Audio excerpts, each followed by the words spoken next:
Salut à tous, c'est Gladys, j'espère que vous allez bien. Je vous retrouve aujourd'hui pour l'unboxing du mois de mai. J'ai reçu énormément de colis pendant que j'étais absente puisque je suis partie en vacances puis ensuite aux Imaginales. Donc j'ai vraiment enchaîné, ça fait plus de 3 semaines que je ne suis pas chez moi et voilà tout ce que j'ai reçu pendant mon absence. Ce qui est énorme, on va ouvrir tout ça ensemble bien sûr, mais avant ça je vous mets un petit extrait de tout ce que j'ai acheté aux Imaginales. Vous voyez pas tout là à l'écran, mais clairement il y en a plein et je vais vous montrer tout ça juste après, mais avant ça je vais vous présenter les illustrations que j'ai pu acheter lors de ce festival parce que clairement il y a des illustrations vraiment très belles là-bas. Tout d'abord je me suis pris une planche de stickers de Linou Art qui est clairement très jolie. Elle avait aussi des illustrations et j'irai sûrement faire un tour sur son site pour profiter de certaines de ces illustrations. Ensuite une illustratrice que j'aime énormément, pour qui j'ai vraiment craqué l'année dernière déjà, il s'agit de Hélène Lenoble. Vraiment j'adore son travail et du coup je me suis dit cette année que j'allais prendre plusieurs illustrations aussi. Alors j'ai pris celle-ci que je trouve magnifique.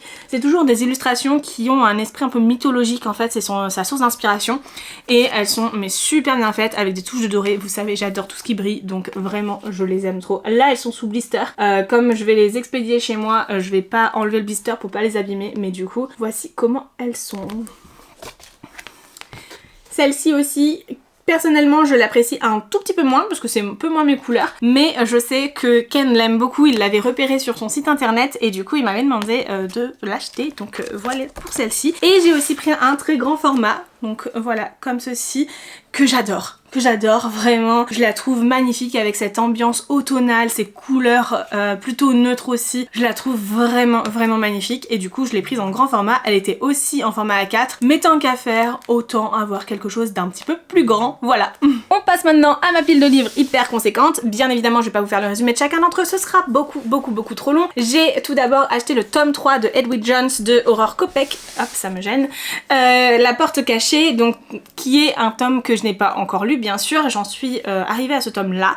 J'avoue que j'ai eu un petit doute de savoir si je l'avais déjà acheté ou pas parce que j'étais sûre et certaine d'avoir lu les 2 premiers, mais je ne savais pas encore si je m'étais déjà procuré le 3. Et en fait quand j'ai vu l'autrice en dédicace dimanche, c'était absolument pas prévu dans ma liste d'achat. Je me suis dit que j'avais vraiment très envie de pouvoir lui parler, de pouvoir lui dire à quel point j'ai aimé les 2 premiers tomes de Edwidge Jones et du coup bah, je me suis pris le 3e, comme ça me permettra de continuer la saga, ça m'a permis d'échanger avec elle et c'était franchement très chouette. J'ai également eu un service de presse aux éditions Bookmark dans la collection Moonlight, il s'agit de Maudire ou conduire, il faut choisir, donc c'est le tome 2 de Sous le charme et en fait je suis en train de lire le premier tome, donc c'est absolument parfait, voilà, je pourrais enchaîner avec les 2 tomes si je le souhaite et vraiment je suis trop contente, merci beaucoup aux éditions Bookmark pour ce service de presse. Ensuite on continue, j'ai surtout craqué sur des livres auto-édités, donc notamment Le Droit à Dragon de Lucille Chaponnet. Je m'étais pris ce livre déjà il y a un petit moment en format numérique, mais je l'avais toujours pas lu parce qu'en fait j'ai pris le livre en format numérique sur Kindle pour faire la précommande et soutenir Lucille, mais je lis sur Kobo, donc voilà le format n'est pas compatible et je savais que j'avais vraiment très envie de découvrir cette histoire, du coup voilà j'ai enfin Le Roi Dragon entre les mains et je pourrais le découvrir. Je suis très contente, encore une fois c'est toujours un plaisir de voir Lucille, surtout aux Imaginales, mais vraiment je suis tellement fière d'elle. Ces livres ont été dévalisés, enfin clairement à partir du samedi, il y avait déjà plus de stock pour Le Roi Dragon et je suis mais tellement fière d'elle et tellement contente pour elle. Puis j'ai découvert les éditions Pushline avec The Last Game qui est du coup une duologie mais qui se lit un petit peu de manière particulière. On est ici sur une histoire de dystopie SF, un peu jeu vidéo aussi, qui pourrait énormément plaire à mon chéri et en fait on a un livre, un premier tome qui se lit en 2 parties, donc on a une première partie d'un côté et une deuxième partie de l'autre, donc d'un côté c'est la vengeance et de l'autre côté c'est la paix et en fait l'histoire se finit au milieu du livre finalement où on rejoint les 2 camps et ensuite j'ai pris directement le tome 2 parce que je me suis dit que ce serait un peu compliqué peut-être de le trouver si jamais ça lui plaît vraiment et le tome 2 lui se lit donc d'un côté puis de l'autre. Alors le premier on peut lire d'abord La vengeance ou la paix selon ce que l'on souhaite, mais pour celui-ci l'ordre de lecture est bien défini, donc voilà on peut pas le lire dans n'importe quel sens. C'était donc l'occasion pour moi de découvrir les éditions Pushline, mais surtout de faire un petit cadeau à mon chéri parce qu'il a pas pu venir avec moi aux Imaginales cette année, il était venu l'année dernière, il avait pu découvrir certains titres qui lui avaient bien plu. Je sais qu'il adore la dystopie, du coup quand j'ai vu ces livres là je me suis dit que ça pouvait grandement lui plaire.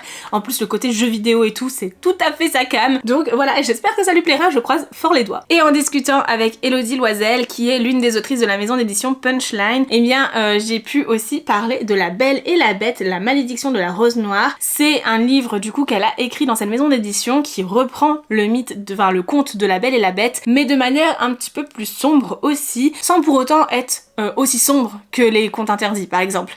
Donc ça donne un entre-deux et clairement j'ai très envie de le découvrir aussi, et elle m'a proposé très gentiment de me l'offrir en service de presse pour que j'en parle à mon tour sur mes réseaux sociaux une fois que je l'aurai lu. Donc c'est très gentil à elle, je la remercie sincèrement pour ça et j'ai hâte de le découvrir.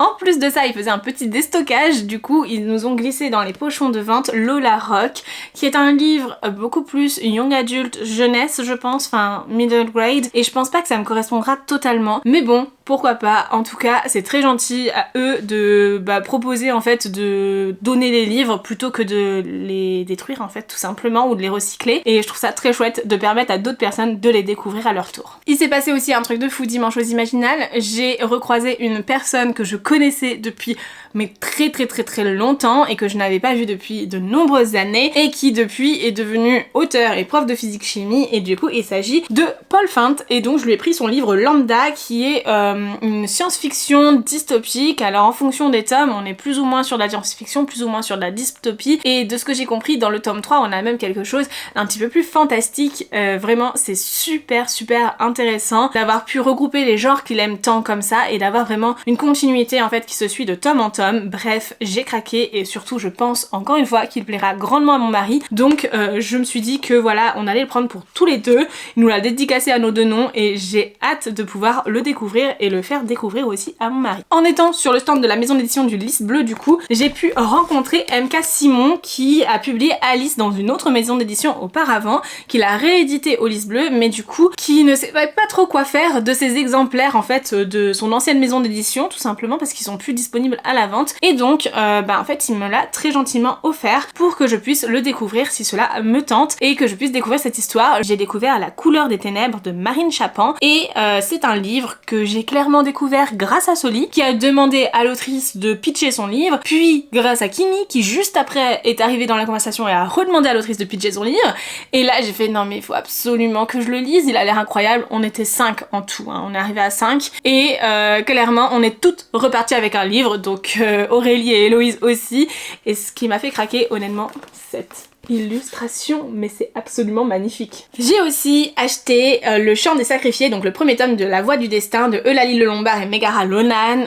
J'ai trop hâte de découvrir cette histoire, vraiment. Je n'ai pas encore lu de livre de ces autrices, mais clairement tout ce qu'elles font a l'air de telle qualité que j'ai très envie de les découvrir, et du coup je me suis dit autant commencer par un livre coécrit, comme ça voilà je peux découvrir un petit peu leurs plumes à toutes les deux, en tout cas le mélange de leurs plumes, et ça va être je pense très chouette. C'est un livre qui a tout pour me plaire et vraiment j'ai hâte de le découvrir. Voilà, donc encore un livre auto-édité de plus dans ma pile à lire, je suis trop contente. Ensuite on est sur un livre édité aux éditions J'ai lu de Adé Martel, donc cette fois-ci c'est Je vais buter mon boss. Le titre m'a clairement interpellée, puis j'ai vu un petit encart marqué fou rire garanti, j'ai pas pu résister. J'ai déjà lu d'autres livres de Adé Martel en auto-édition cette fois-ci, et à chaque fois j'ai toujours énormément ri. C'est une autrice qui a une manière d'apporter de l'humour dans ses récits, même dans ses récits les plus j'ai envie de dire sombre et parfois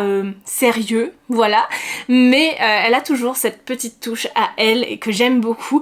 Du coup j'ai bien envie de la découvrir dans ce genre là, sachant que j'ai adoré sa romance de Noël coécrite, et j'ai trouvé que c'était juste tellement drôle que je pense sincèrement retrouver tout à fait cette ambiance dans une romance qui peut passer à tout moment de l'année. Et en plus de ça je suis très contente pour elle qu'elle ait choisi de l'éditer aux éditions J'ai lu, puisque c'est vrai que c'est une autrice un peu hybride qui édite à la fois en maison d'édition et qui s'auto-édite en fonction des projets, en fonction de ce qu'elle souhaite, et ça je trouve ça mais génial qu'elle puisse s'écouter, et j'espère sincèrement que le fait que celui-ci se trouve en librairie permettra à son travail de rayonner encore plus et de se faire connaître, parce qu'elle le mérite tellement. Et on finit avec une autrice auto-éditée que je voulais absolument revoir aux Imaginales. Il s'agit de Noémie Bourgois, avec du coup cette fois-ci le deuxième tome de Extramuros, La Menace. Alors je n'ai pas encore lu le premier tome, L'épreuve, mais j'ai très envie de le lire. Elle me l'a envoyé il y a quelques temps, et clairement je sens que c'est un livre que je vais adorer adoré. Cette fois-ci on est sur un registre un peu plus young adulte que ses autres récits, mais surtout on est sur quelque chose qui est totalement dans la vibe de Hunger Games, et franchement, une dystopie dans la vibe d'Hunger Games, écrite par Noémie Bourgois, qui m'a toujours convaincue dans ses romans d'anticipation, ne peut que me plaire, voilà, c'est sûr et certain, donc je me suis dit que j'allais prendre tout de suite le tome 2, ça me permettait de la soutenir aussi. Voilà donc globalement pour le bilan des achats que j'ai pu faire au cours de cette édition des Imaginales. Vous l'avez vu, j'ai craqué de fou aux Imaginales.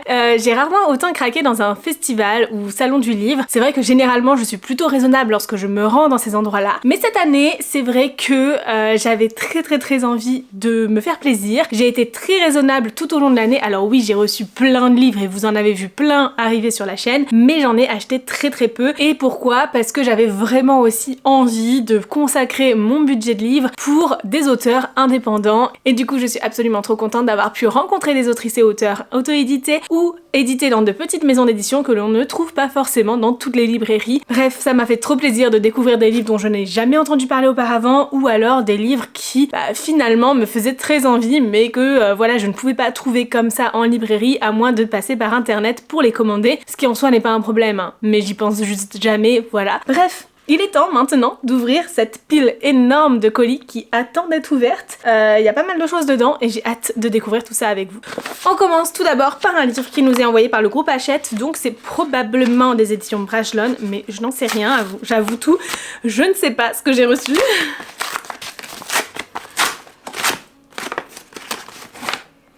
Ah mais oui, il s'agit de Funny Story de Emily Henry, un livre qui me tente beaucoup puisque je n'ai jamais lu de livre de cette autrice, et pourtant c'est une autrice qui est vraiment réputée dans le genre de la romance contemporaine, new adulte, je sais pas exactement mais je crois que c'est un petit peu explicite quand même. Bref, j'ai hâte de découvrir ça, je pense que c'est une autrice parfaite à découvrir pendant l'été, donc ce sera le moment idéal. Ici on est clairement sur une histoire Grumpy Sunshine et Fake Dating, c'est clairement deux mots-clés qui moi me parlent beaucoup, des tropes que j'aime énormément puisque généralement ça permet d'avoir de petits quiproquos, des moments un petit peu drôles aussi entre les personnages, et c'est clairement ce genre de légèreté aussi que je recherche dans ce type de romance estivale. On va y suivre Daphné qui va se séparer de son ex du coup, pile au moment où sa meilleure amie d'enfance Petra elle aussi se sépare, et du coup elle va se retrouver en coloc avec l'ex de sa meilleure amie. Et clairement ça ne s'arrête pas là puisqu'ils vont en plus de ça faire semblant d'être en couple. Bref, j'ai hâte de découvrir celui-ci et je vous en reparlerai dès que je l'aurai lu. Ensuite j'ai reçu une box de chez Wild. Vous le savez, je suis partenaire avec cette marque de cosmétiques depuis un petit moment maintenant et je reçois régulièrement de leurs produits.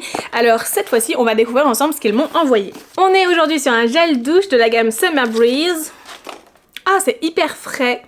Clairement, ça sent l'océan, j'ai envie de dire. Franchement, c'est super agréable, c'est très frais et ça peut être hyper rafraîchissant pour l'été. Et avec ceci, j'ai aussi une pompe de gel douche rechargeable comme ceci avec des petits pois. Alors, j'ai déjà du coup des contenants et c'est vrai que je leur ai précisé que je voulais pas forcément recevoir d'autres, mais bon, le temps que la demande soit prise en compte, c'est peut-être pour ça que j'ai reçu un contenant encore une fois parce qu'il était peut-être envoyé entre temps. Mais c'est vrai que le principe, c'est vraiment que ce soit des recharges qui sont en plus dans des matières non plastiques, biodégradables, recyclables, etc. Donc ce qui est trop cool en termes d'environnement, et donc de recharger son flacon métallique que l'on garde avec le temps en fait et qu'on réutilise tant qu'il fonctionne encore et qu'il est en bon état. Il y a vraiment de quoi faire. Donc je suis très contente de leurs produits, que ce soit au niveau des gels douches mais aussi des baumes à lèvres et des déodorants. C'est vraiment les produits que j'aime beaucoup chez eux. Bref, si jamais vous voulez tester Wild, vous avez un code promo qui vous offre 20% sur votre première commande avec le code Gladys20. N'hésitez pas, vous avez aussi le lien en description pour y accéder directement. Ensuite, j'ai reçu un colis aux éditions J'ai lu et je crois bien savoir ce qu'il y a dedans, j'ai trop hâte.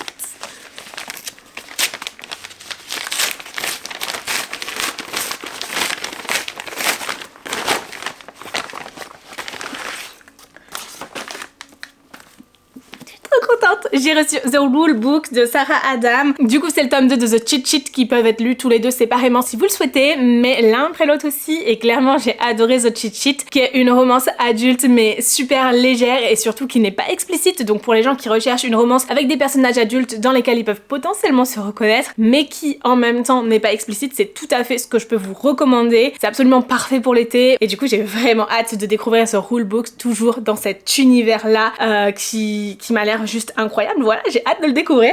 Et j'ai également reçu Cross the Line de Simone Santani. Du coup, aux éditions, j'ai lu également.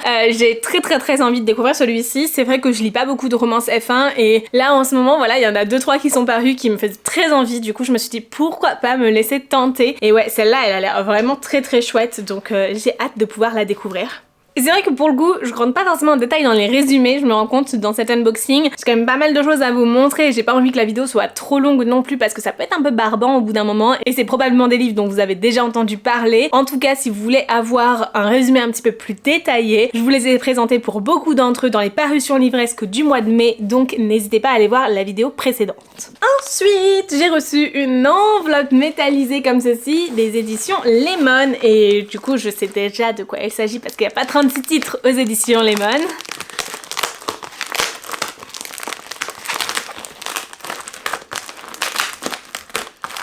Ah, ça colle bien. Oh, il y a plein de choses avec. Ok, il y a vraiment beaucoup de choses. Déjà, trop mignon, on nous a mis des petits coquillages comme ceci. C'est vrai que j'habite près de la mer, mais je pense pas forcément aller en chercher. Donc ça peut être chouette pour représenter justement des histoires plus estivales, des histoires qui se passent en bord de mer, etc. Bref, un petit goodies que je suis certaine d'utiliser dans mes photos. J'ai aussi un petit sticker Romance Lovers Club qui est clairement super mignon. Un marque-page à l'effigie de Love Lies and Gelati avec une checklist à cocher. Une carte postale qui nous fait rentrer directement dans l'ambiance du roman. Bien sûr, le livre. Désolée, mais moi j'enlève toujours le bandeau. Je préfère sans. Ici, on est sur une romance interactive, comme tous les livres de la collection It's Up to You des éditions Lemon, et je vous en ai déjà parlé à maintes et maintes reprises. Les romances interactives ont pour principe, en fait, de faire que vous suivez au fur et à mesure le personnage, mais surtout que vous allez prendre des décisions à sa place. En gros, à la fin d'un chapitre, vous avez plusieurs options. Je vais essayer de vous en trouver un. Voilà, typiquement, à la fin de ce chapitre-là, vous pouvez choisir de continuer vers le chapitre 15 pour continuer l'enquête sur la disparition de Simona, ou alors aller au chapitre 16 pour tenter une nouvelle approche avec Mattia et renouer leur lien. Donc en fait, vous choisissez quelle sera la décision du personnage et au fur et à mesure de l'histoire, voilà, vous allez prendre des décisions comme ça. La fin sera sûrement différente en fonction de ce que vous aurez choisi et vraiment, je trouve ça mais super chouette. Et surtout, je dois le souligner, tous les livres que j'ai pu lire dans cette collection étaient hyper cohérents. Et ça, c'était ma crainte au départ, j'avais vraiment peur que les choix que l'on pouvait faire puissent amener à des incohérences. Et pour le coup, je n'en ai pas relevé jusqu'ici. Alors j'ai déjà lu un livre de Cyrielle Lange et du coup ce sera l'occasion d'en découvrir un deuxième dans une ambiance très estivale puisqu'on va y suivre Evangeline qui revient dans le village dans lequel elle avait l'habitude de passer ses vacances lorsqu'elle était enfant et plusieurs années après, eh bien elle va retomber sur Mattia, son ami d'enfance et de vacances, mais en fait, eh bien lui a beaucoup changé aussi et elle va devoir réapprendre à le connaître. Bref, super chouette et j'ai trop hâte de pouvoir découvrir celui-ci. Et pour le coup, vu que c'est de la romance interactive, ça se lit extrêmement vite parce que en fait on lit pas forcément toutes les pages du livre, mais il y a un gros potentiel de relecture, c'est-à-dire que en fait vous pouvez relire le livre autant de fois que vous souhaitez en faisant des choix différents, vous pouvez être sûr d'avoir une histoire un petit peu différente et clairement ça peut être très chouette aussi pour relire un livre et lui donner une seconde vie. En plus de ça, j'ai reçu 2 carnets de la part des éditions Lemon. C'est un nouveau type de produit proposé par cette maison d'édition. On a tout d'abord un carnet de coloriage qui est à l'effigie de 30 comédies romantiques. Donc c'est vraiment super chouette. Vous avez des petits dessins comme ceci à colorier. Pour le coup, moi je fais pas vraiment de coloriage, mais pourquoi pas, si jamais j'ai envie d'une activité détente pendant l'été, ce sera l'occasion de tester. Bon, entre vous et moi, j'aimerais surtout découvrir la broderie, mais je suis pas sûre de trouver l'énergie et le temps de m'y mettre. Et aussi, j'ai reçu un cahier de vacances avec des mots croisés, rébus, quiz, devinettes, etc. Si vous êtes du genre à lézarder sur votre serviette en été, c'est absolument parfait. Et bien sûr, on ne perd pas le fil puisque tout est sur le thème de la romance, comme ce petit mot mêlé avec des noms de personnages de romance à retrouver dedans. Franchement, ça peut être super chouette et j'ai hâte de découvrir comment en fait l'univers de la romance, de la lecture de manière générale a été introduit du coup dans ce cahier de vacances avec des activités somme toute typiques de ce que l'on peut retrouver habituellement dans des cahiers de vacances. Mais voilà, ces petites références à des genres que l'on aime tant, à des livres voilà dans lesquels on vit tout au long de l'année et clairement j'ai hâte de pouvoir le découvrir un petit peu plus. Le seul truc qui est un peu dommage, c'est que je l'ai reçu après mes vacances, ça m'aurait bien occupé. Je vous dis ça alors que j'ai pas eu le temps de lire pendant que j'étais en vacances et que j'ai même pas fini un livre ni un livre audio. Ensuite, on continue avec une réception des éditions Hugo que je suis obligée de vous montrer comme ceci parce qu'il y a clairement mon adresse des deux côtés.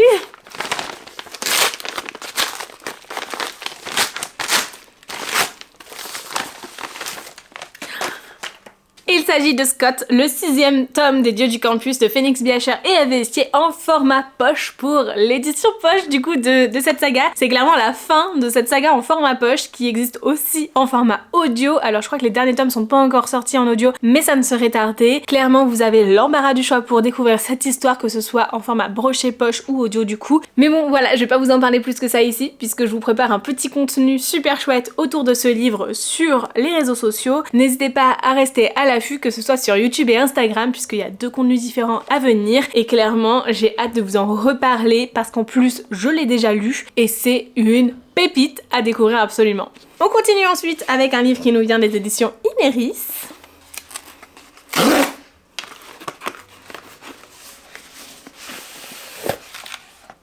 Il est tellement beau. Waouh. Oh, mais il y a même un marque-page avec, il est trop beau, j'adore. Il s'agit du premier tome des Larmes d'Okia, donc premier sang, de Mathilde Lambin aux éditions Imeris, qui me fait mais terriblement envie. J'ai hâte de vous en reparler clairement. Ici on nous dit clairement tuer pour survivre, survivre pour se venger. Dans une épopée où se joue le destin des royaumes, Nia devra choisir entre sauver son peuple et préserver son âme de la damnation. Clairement ça a l'air super chouette, j'ai hâte de vous en reparler aussi, de le lire. J'espère le lire prochainement pour le coup, parce qu'il me fait mais terriblement envie. Et j'ai aussi un communiqué de presse, donc autant en profiter pour vous donner quelques mots-clés supplémentaires. On nous dit que c'est une histoire de vengeance, sacrifice, pouvoir, corruption et romance. Un premier tome haletant dans lequel une quête de vengeance et des sacrifices se mêlent dans un univers de fantasy riche aux personnages à la moralité douteuse. J'ai beaucoup trop hâte. On continue ensuite avec un autre livre des éditions Hugo. Waouh. J'ai un peu tout déchiré n'importe comment. C'est mieux comme ça. Bon du coup j'ai absolument tout vu hein, parce que vu que je l'ai mal déchiré, voilà. Il s'agit du 3e tome du dernier conte de Alexandre Thiel, du coup La Perle Bleue. On est au 3e sur 4 déjà et je n'ai toujours pas commencé cette histoire. Honte à moi, vraiment, mais il passe tellement vite, tellement vite. Avec ceci, j'ai aussi cette magnifique illustration. Et que vous dire de plus, à part que j'ai hâte de pouvoir enfin découvrir cette histoire d'Alexandre Thiel qui m'a l'air franchement super chouette. En plus ici on nous dit la vérité se cache au cœur des abysses. Ça donne mais tellement envie de le découvrir. Donc j'espère que ce sera bientôt chose faite. En plus si je me trompe pas, on est ici sur une réécriture de La Petite Sirène, donc ce sera absolument parfait pour la saison. Clairement autant en profiter là du début d'été pour pouvoir découvrir une histoire comme ceci, ce serait juste parfait. Mais du coup il va falloir que je lise les précédents parce que je suppose vraiment que ce sont des tomes à suivre dans la continuité les uns des autres, puisque si j'ai bien compris on suit les mêmes personnages du coup du premier tome jusqu'à la fin. Donc voilà, il y a quand même quelques tomes à lire avant. On continue ensuite avec un autre colis.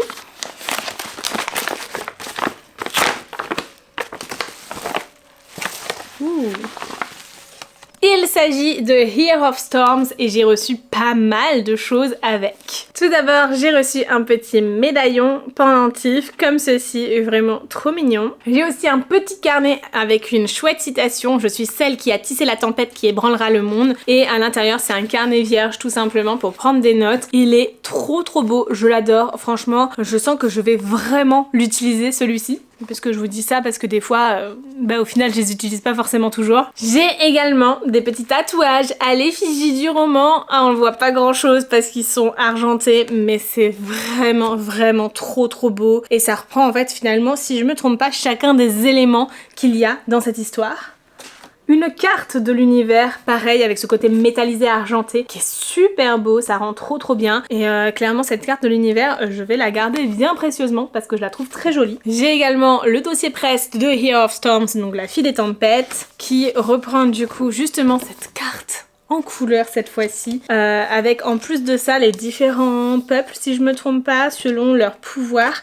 Ah mais c'est trop chouette. Et on nous dit à l'arrière que c'est un livre avec de la compétition, des intrigues de cours, un amour inattendu, une magie élémentaire, à paraître dès le 4 juin, donc à découvrir très prochainement. Et bien évidemment le bébé Here of Storms qui est absolument magnifique avec un très joli jaspage et que j'ai hâte de découvrir, mais surtout que je vais lire très prochainement puisque je vais travailler avec les éditions Milan autour de ce titre pour le mettre en avant dans un book trailer, donc rendez-vous sur Insta pour pouvoir découvrir tout ça. Et on termine avec un petit coffret.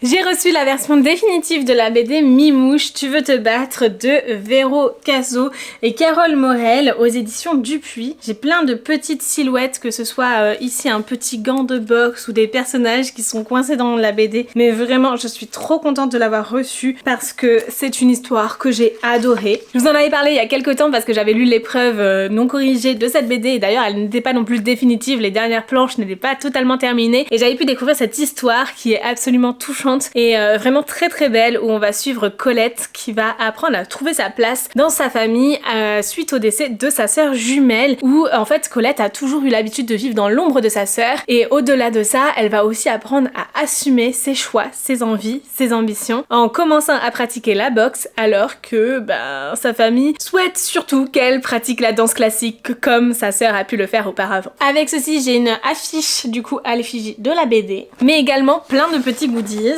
Un petit carnet comme ceci pour prendre des notes qui est un carnet vierge à l'intérieur, voilà, qui est très mignon à l'effigie de la BD justement. Quelques polaroids des planches de la BD, ça va être super pratique pour prendre en photo la BD tout en permettant en fait de voir ce qu'on retrouve à l'intérieur, le style graphique, etc.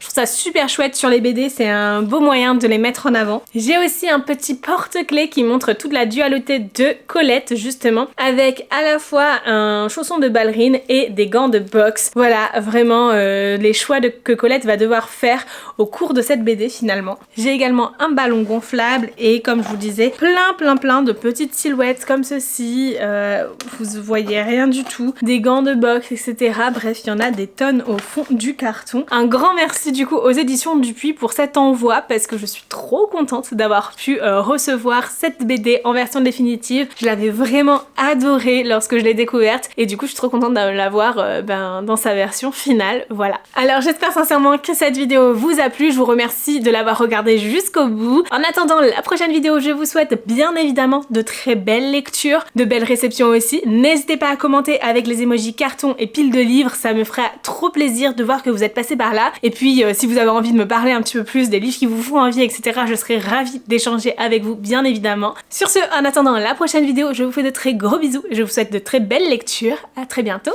ciao.